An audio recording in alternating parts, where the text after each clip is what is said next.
Compreender a unidade da Trindade de forma clara é extremamente relevante para a nossa fé cristã e para a salvação, para o plano de salvação, para o projeto salvífico. Como eu já disse por várias vezes, Jude Moltmann afirmou, e é uma realidade, que a Trindade nunca está agindo sozinha. Deus é trinitário e sempre age trinitariamente. Todas as pessoas da Trindade agem em unidade. E isto acontece no projeto salvífico. Há uma íntima relação entre o Pai e o Filho e o Pai, o Espírito e o Pai, o Espírito e o Filho e o Espírito, uma relação íntima que faz com que o plano da salvação realmente se consume na vida da humanidade. E isso é extremamente relevante para a nossa vida cristã e para a compreensão do que verdadeiramente deve ser a igreja, uma relação dos membros do corpo de forma uníssona, onde todos cooperam para um só objetivo.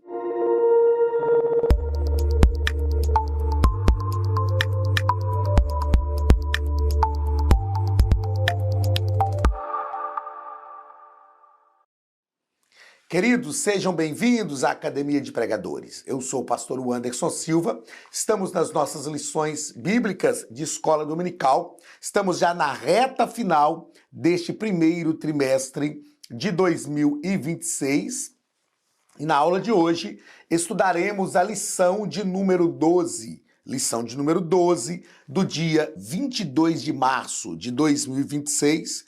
O título da lição é O Filho e o Espírito. Durante todo esse trimestre, nós temos tratado e falei várias vezes aqui sobre esta estrutura do trimestre, né? A forma como o pastor Douglas Batista montou a estrutura do trimestre e nós estamos caminhando já para o final do trimestre dentro dessa perspectiva. É a Trindade em sua relação com a humanidade dentro do projeto salvífico. Hoje nós vamos estudar sobre a relação do Filho e do Espírito. E vamos perceber que foi o Espírito que gerou o Filho, né, no ventre de Maria. O Espírito foi enviado pelo Pai para ficar com os discípulos após a ascensão de Cristo.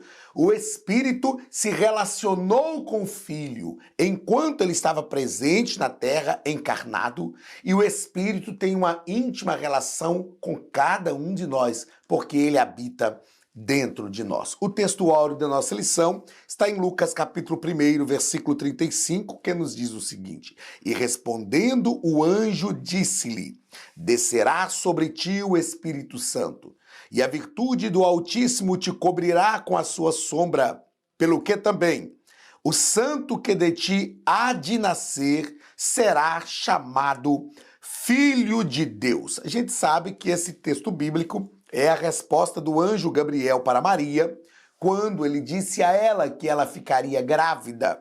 E ela, sem saber como isso aconteceria, disse: Como será isto?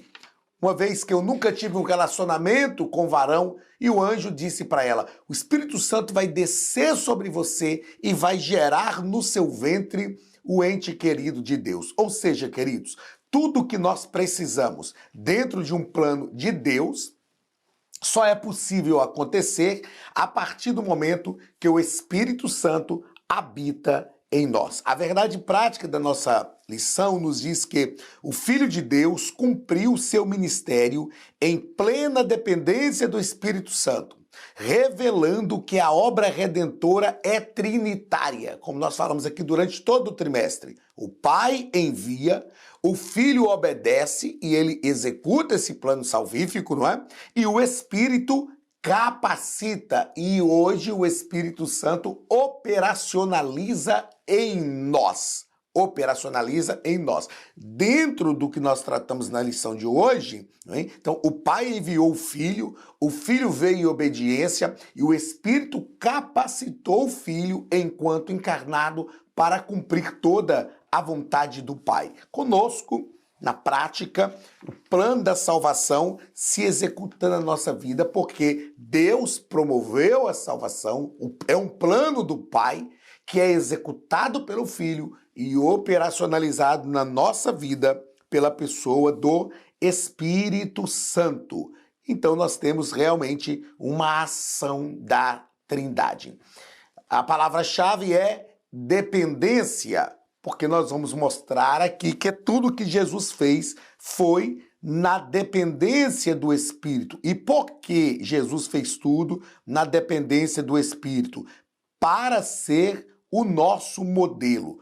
Tudo na nossa vida é dependência do Espírito Santo. A leitura bíblica em classe está em Lucas capítulo 1, do versículo 26 ao versículo 38, que nos diz o seguinte: E no 6º mês foi o anjo Gabriel, enviado por Deus a uma cidade da Galileia, chamada Nazaré, a uma virgem desposada com um varão, cujo nome era José, da casa de Davi. E o nome da virgem era Maria. E entrando o anjo onde ela estava, disse: Salve, agraciada, o Senhor é contigo, bendita és tu entre as mulheres. E vendo-o ela, turbou-se muito com aquelas palavras e considerava que saudação seria esta. Disse-lhe então o anjo: Maria, não temas, porque achaste graça diante de Deus. E eis que em teu ventre conceberás, e darás à luz um filho, e por-lhe-ás o nome Jesus. Este será grande, e será chamado Filho do Altíssimo, e o Senhor Deus lhe dará o trono de Davi, seu pai, e reinará eternamente na casa de Jacó, e o seu reino não terá fim. E disse Maria ao anjo: Como se fará isto, visto que não conheço o varão? Respondendo o anjo, disse-lhe: Descerá sobre ti o Espírito Santo, e a virtude do Altíssimo te cobrirá com a sua sombra. Pelo que também o santo que de ti há de nascer será chamado Filho de Deus. E eis que também Isabel, tua prima, concebeu um filho em sua velhice, e este o 6º mês para aquela que era chamada estéril, porque para Deus nada é impossível.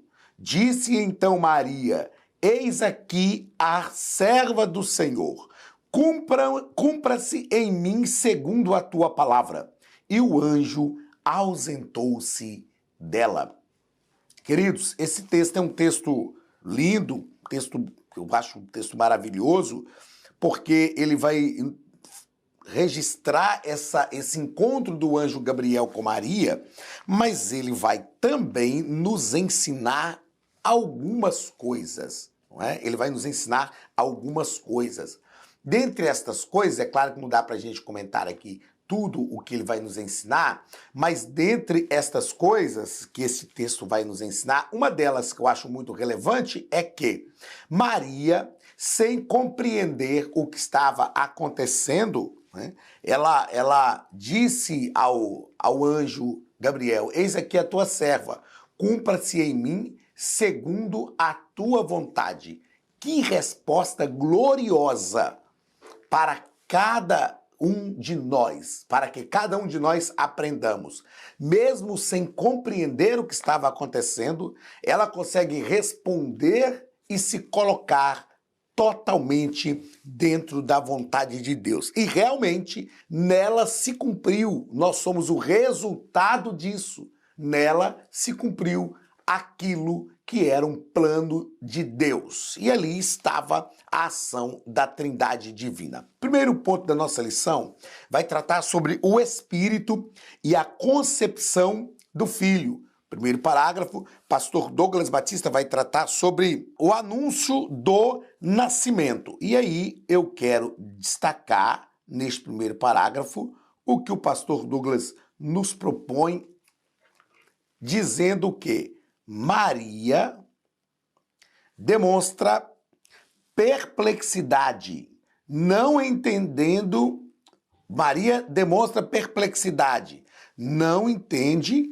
como isso poderia acontecer, uma vez que era virgem. Então perceba bem, eu falo que às vezes a gente lê a Bíblia e lê a Bíblia de uma forma muito romantizada. Mas se a gente parar para ler a Bíblia pensando na realidade do que estava acontecendo, a gente consegue ter uma visão mais plena, uma visão mais direta dos fatos. Né? Então Maria era uma jovem, estava desposada com José, comprometida para o casamento, o estar desposada era como um noivado, porém não podia mais encerrar, e o anjo fala para ela, você vai ficar grávida. Qual é a única forma de engravidar? A relação com o sexo oposto. Maria diz, olha, eu não conheço varão, como que vai ser isso? Então, ela entende que é algo impossível para ela, mas ela vai ouvir a voz do anjo Gabriel dizendo, fique tranquila, porque o Senhor vai fazer isso. O Espírito vai gerar no seu ventre o ente querido de Deus. Pastor Douglas continua dizendo que, a esse respeito, o anjo lhe assegura que para Deus nada é impossível.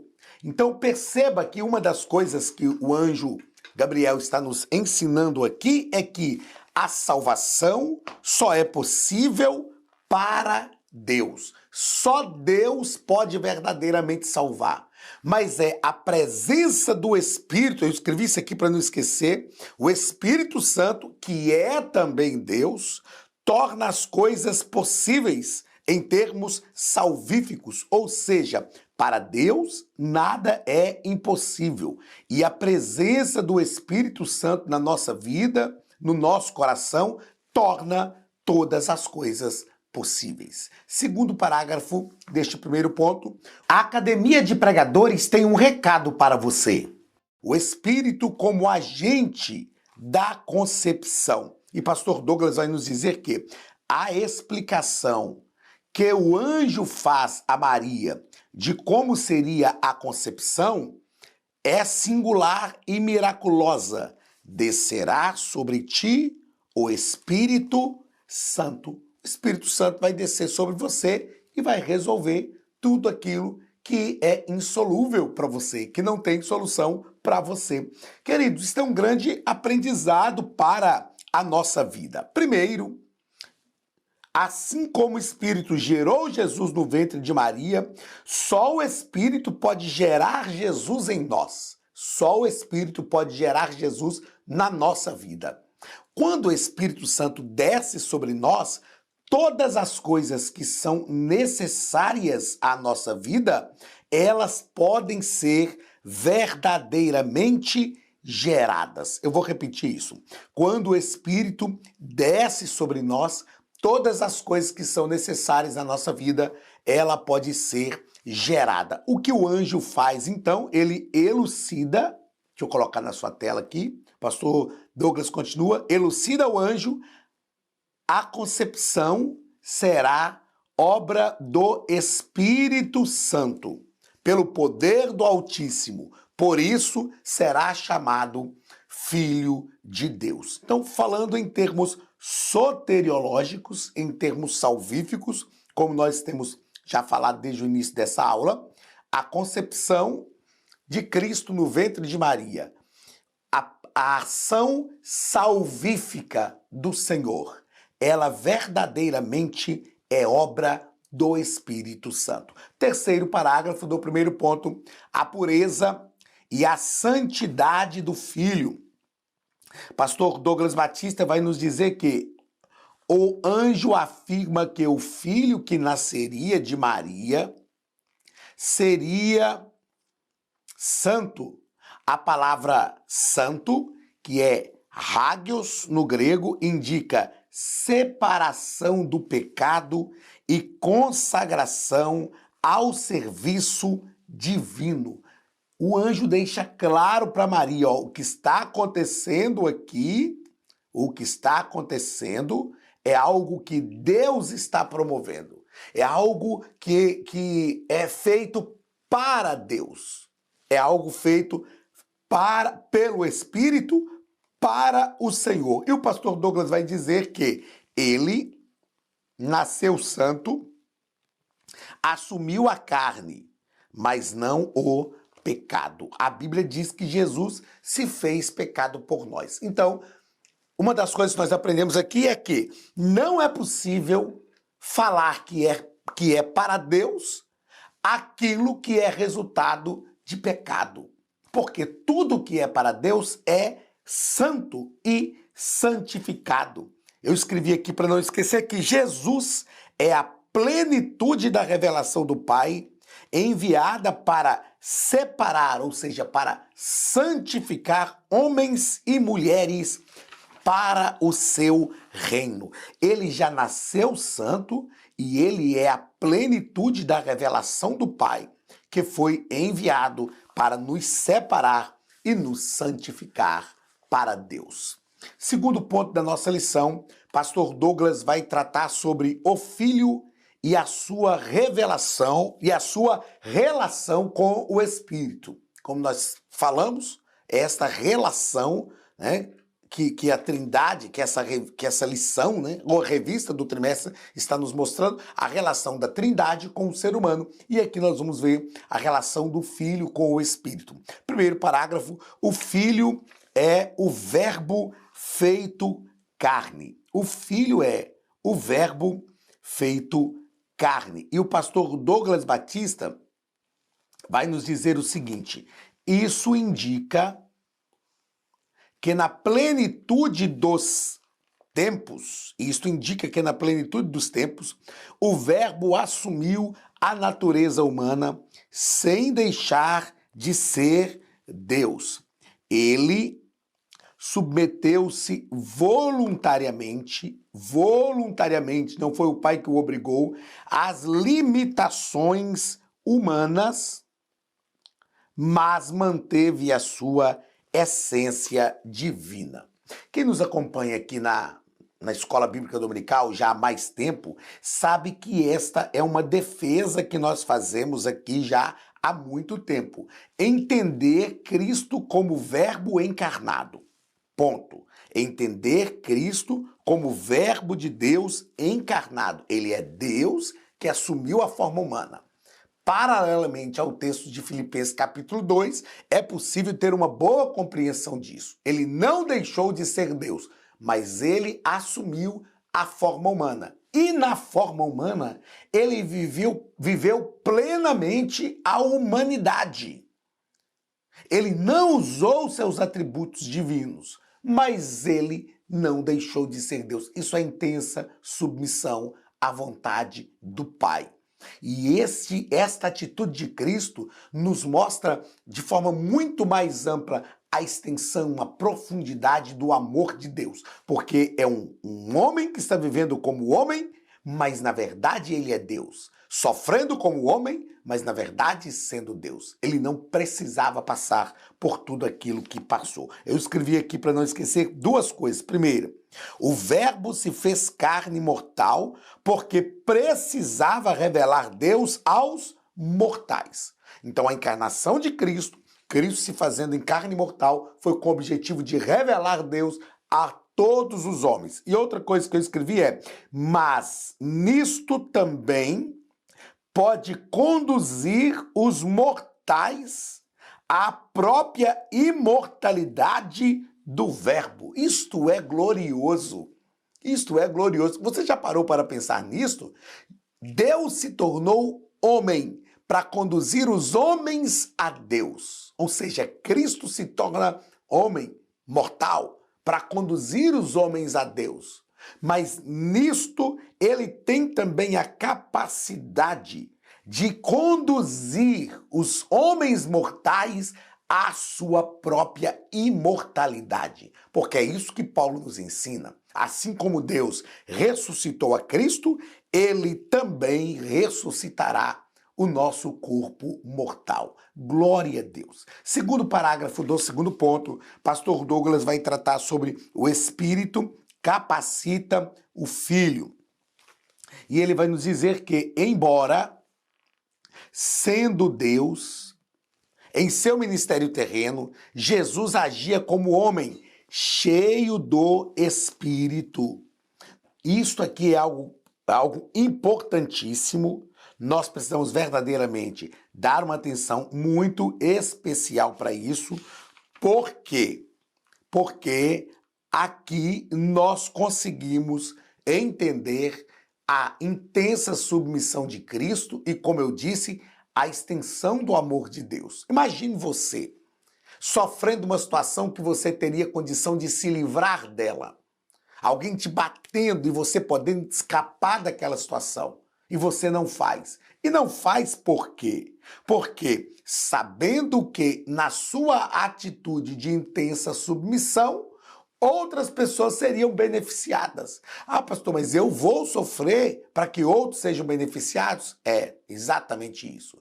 E pior, aqueles que estão sendo beneficiados vão me rejeitar? É exatamente isso. Foi isso que Jesus fez. Então, ele só conseguiu fazer isso porque o Espírito o capacitou. E esse é o nosso referencial. Queridos, nós precisamos entender que tudo o que nós somos e tudo o que nós fazemos, nós só conseguimos porque o Espírito verdadeiramente nos capacita. Sem a capacitação do Espírito, nós não conseguimos fazer nada. E o pastor Douglas vai continuar nos dizendo que esse padrão mostra que até mesmo o Verbo encarnado escolheu depender do Espírito de Deus. Esse padrão, isso é uma escolha. Se Jesus, sendo Deus, vivendo como homem, vivendo encarnado, escolheu depender do Espírito, imagine nós, imagine nós. E uma das coisas que eu gosto sempre de falar e apresentar como razão, como prova, aliás, porque tudo que Jesus fez foi movido pelo poder do Espírito, foi que Jesus disse o seguinte: aqueles que creem em mim farão as obras que eu faço. E digo mais, as farão maiores ainda. Aí tem várias explicações para esses maiores ainda. Maior em termos de extensão, porque Jesus teve só 3 anos de ministério. Maior em termos de quantidade. Enfim, uma coisa é certa.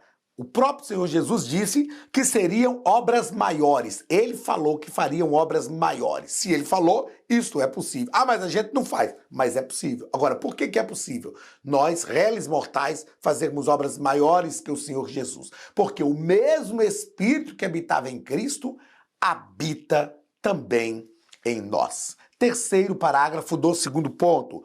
O Filho e o poder do Espírito. Pastor Douglas vai nos dizer que, como observado, o ministério de Jesus foi marcado pela dependência do Espírito. E ele continua dizendo: isso não nega sua divindade, mas exalta sua humildade na encarnação, ok? Isso não nega a sua divindade, mas exalta a sua humanidade na encarnação. Eu sei que às vezes, né, dá um nó na cabeça da gente, a gente compreender essa questão da plena humanidade de Cristo, porque ele era Deus, não deixou de ser Deus, né? Ele não deixou de ser Deus, de forma alguma, mas nós precisamos compreender que é uma atitude, foi, aliás, uma atitude voluntária de Cristo. Filipenses capítulo 2 deixa isso claro. Ele não teve por usurpação ser igual a Deus, antes esvaziou-se a si mesmo. Ele não foi esvaziado pelo Pai. Esvaziou-se a si mesmo e assumiu a forma humana. E o texto diz que, e sendo achado na forma de servo, a si mesmo se humilhou até a morte e morte de cruz. Encerrando esse terceiro parágrafo, o pastor Douglas continua dizendo o seguinte: assim mesmo, sendo Deus, ele viveu em plena obediência ao Pai e capacitado pelo Espírito. Ah, pastor, mas eu não concordo com isso, assim mesmo em aula, em sala de aula, e aqui também na escola bíblica dominical online, né? Às vezes nos comentários as pessoas dizem, ah, mas eu não concordo com isso. Ok, tudo bem, eu respeito não concordar. Mas uma coisa é certa, o que Jesus estava fazendo na sua encarnação é ser o nosso modelo. E sendo o nosso modelo, ele precisava viver em intensa dependência do Pai. Não é? Porque ele viveu tudo o que nós vivemos para nos levar a viver aquilo que ele está vivendo, nos levar de volta à intensa relação com o Pai. Terceiro ponto da nossa lição, a Trindade e a missão redentora. Como nós falamos, toda a salvação, ela é uma ação trinitária. Pastor Douglas Batista vai dizer que o Pai envia o Filho ao mundo não apenas como mensageiro, mas como oferta viva. Ele continua dizendo que o Filho, o Verbo eterno, assume a carne para cumprir perfeitamente a lei e tomar sobre si a condenação do pecado. O Espírito, por sua vez, não é agente passivo, mas ativo desde o princípio. Então perceba que o nosso objetivo aqui neste ponto é mostrar a atividade das três pessoas da Trindade. Nós já tratamos isso aqui durante todo esse trimestre. A Trindade são três pessoas agindo em uma só divindade. E aqui nós percebemos que nenhuma das pessoas da Trindade está em posição passiva no que se refere à salvação. O Pai planeja e envia o Filho. O Filho vem e assume a carne humana na sua plenitude, não pecando. O Espírito capacita o Filho nessa vida humana, enquanto encarnado, andando aqui nesta terra. E o Espírito hoje operacionaliza a salvação em nossa vida. Ou seja, a salvação é uma ação trinitária. Segundo parágrafo do terceiro ponto, o Espírito revela e exalta o Filho. O Espírito revela e exalta o Filho. Pastor Douglas vai dizer que o Espírito não busca a glória própria, mas dá testemunho do Filho. Ele continua: a direção do Espírito está, portanto, ligada principalmente à revelação do mistério da salvação, do Cristo crucificado, e um dia voltará para buscar a sua igreja. Isso é interessante porque as três pessoas da Trindade são distintas, independentes entre si. Deus Pai, Deus Filho e Deus Espírito Santo, mas agem em uníssono, promovendo a salvação. Então, o Espírito não busca a própria glória, porque a intenção do Espírito é revelar Cristo, porque Cristo revela o Pai. E ao conhecermos o Pai, entendermos o plano salvífico, nós somos restaurados à nossa plenitude do relacionamento com o Pai. Então, quando o Filho, eu escrevi isso aqui, quando o Filho é recebido, o Deus Trinitário também o é. E é por isso que o Espírito foca em glorificar o Filho, em promover o Filho. Quando Jesus disse que o Espírito viria como Consolador, que é o Paráclito, ele disse, ele vai falar de todas as coisas, vos fará lembrar, ensinará vocês todas as coisas, vos fará lembrar daquilo que eu tenho dito a vocês, e ele me glorificará. Ou seja, revelar Cristo aos seres humanos é a ação do Espírito. Por quê? Porque Cristo revelou o Pai aos seres humanos também. Então é uma ação trinitária gloriosa e que promove a verdadeira salvação na nossa vida. Terceiro parágrafo do terceiro ponto. A fé e a submissão do crente. Pastor Douglas vai nos dizer que o plano da redenção, embora concebido e executado pela Trindade, requer uma resposta. Nós respondemos positivamente à salvação. Não somos agentes na redenção, mas somos seus recipientes e participantes. A salvação é uma doação. Eu já disse isso aqui em uma outra aula durante o trimestre e hoje vou repetir. É como se eu quisesse doar essa caneta do iPad para você e dissesse, eu quero te doar essa caneta. Aí você diz, eu não quero. Não, mas eu quero doar para você e eu quero que você receba. Aí você fala, eu não quero. Eu coloco ela em cima da mesa e digo, então vou deixar ela aí.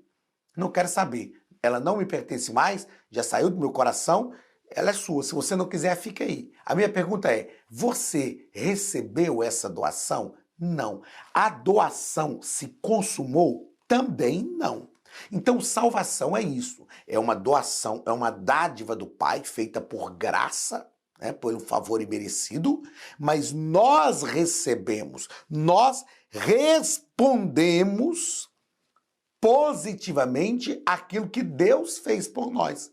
Aí nós podemos dizer assim, então o mérito é meu, porque eu respondi positivamente. Não, o mérito não é nosso, porque nós só conseguimos responder positivamente porque também o Espírito nos revelou a salvação.